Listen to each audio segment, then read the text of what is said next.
Hi, everybody. I'm Bill Whittle here with my friend Andrew Klavan. And Andrew, despite what you say between the breaks on this show, you are good enough, you are smart enough, and somebody theoretically must love you someplace. Thank you so much. I feel so much better now. Thank you. Andrew, your topic today comes from Eric M. Blake, who wants to know the politics of film noir. You're a detective guy, and we love those old radio shows, those old classic days of, a gumshoe and a pistol in a dark alley. Love it.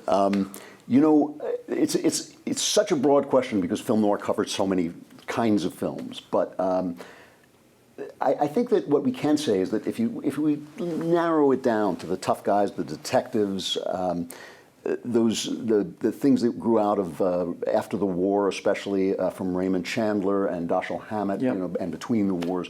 And Mickey Spillane, the great Mickey Spillane.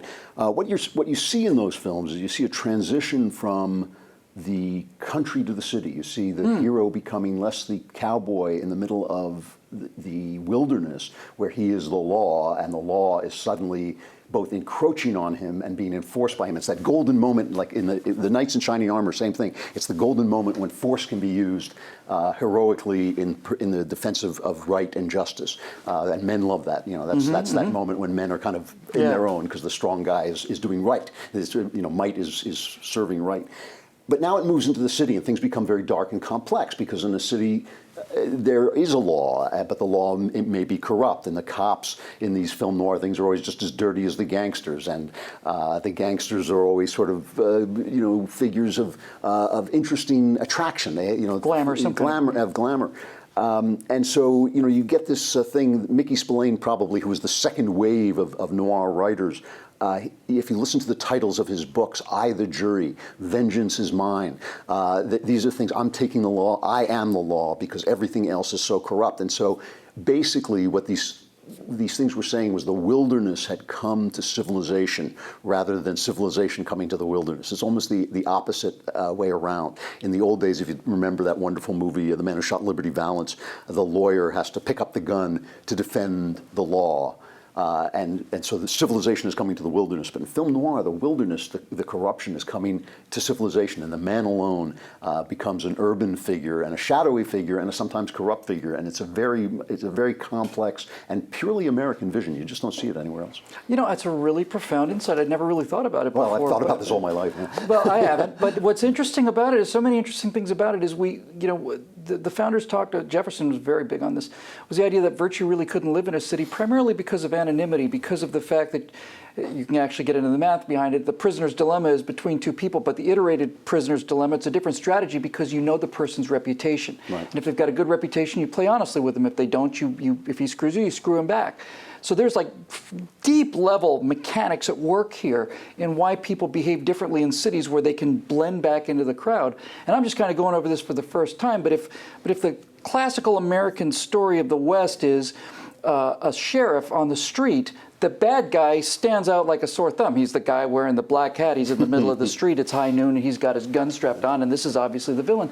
But in a city, the villain has anonymity, and so the sheriff, because it's a really great point, the lawman doesn't get to stay on the surface anymore. He has to go subterranean. He has to go underground. He has to be a private detective. He has to detect these things. He has to go worming into this subculture to get them.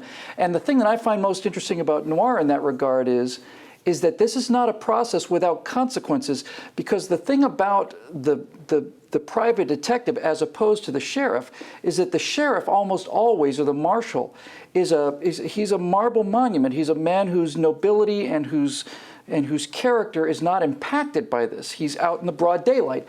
But the private detective gets dirty, and not just externally dirty, he gets internally dirty. He's a drunk. What's a classical noir setup, right? He's in his office, it's 2 o'clock in the morning, the lights are out, he's alone, he has no family, he's got a pistol on his desk, he's got a revolver here, and he's got a bottle of scotch there, he's an alcoholic, he's alone. This act of descending into hell to pull these bad guys out has taken a very high toll on this guy. Yep. And that's a lot more interesting, isn't it, dramatically? It is, and it also comes at a certain time that we don't really have time to get into this, but it comes at this time after the wars, especially after the First War. I wouldn't say especially, it's actually these two wars together, when Europe dies.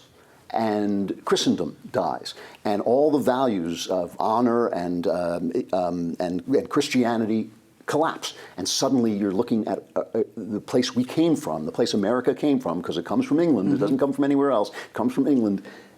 It's gone. It's rubble. And these guys were trying to reconstruct personal moralities to replace the societal morality that had fallen apart. It's a very big subject, and we don't have time for it now, but it really is an important moment in fiction.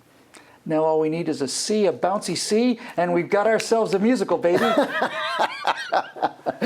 I mean, they made a musical out of Sweeney Todd, and it was a good one too. It's you true. know, It's a great one. I liked it a lot. So if you can make a musical out of a barber who slits people's throats and turns them into mince pie, They did have a musical called City of Angels, which was about a detective writer writing a detective story, and the detective story is embedded in the musical. It's kind of. I think it's a superbly good idea for somebody else's money.